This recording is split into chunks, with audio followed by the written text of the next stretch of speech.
మానవ సృష్టి గురించి అల్లాహ్ ఇలా అంటున్నారు.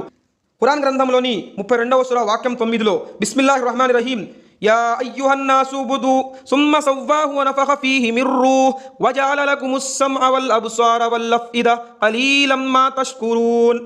ఆ తర్వాత అతనిని యుక్తమైన రూపంలో తీర్చిదిద్ది అతనిలో తన నుండి ప్రాణం ఆత్మ ఊదాడు మరియు మీకు వినే శక్తిని, చూసే శక్తిని మరియు హృదయాలను అర్థం చేసుకునే శక్తిని ఇచ్చాడు.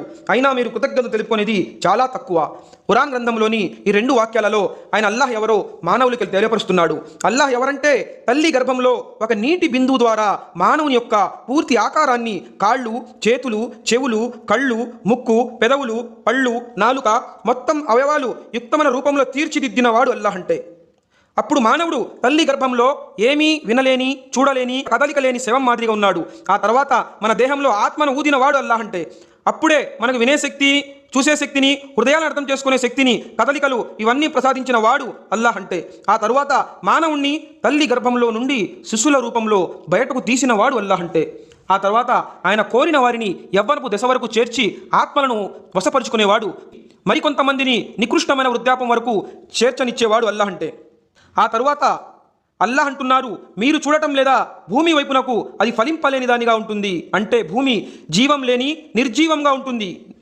మనము చూసినట్లయితే ఎండాకాలం వచ్చినప్పుడు పొలాలలోనికి వెళితే భూమి ఫలింపలేని దానిగా బీటలు వాలిపోయి చీలిపోయి ఉంటుంది. అక్కడ ఒక ఆకుపచ్చ కూడా ఉండదు.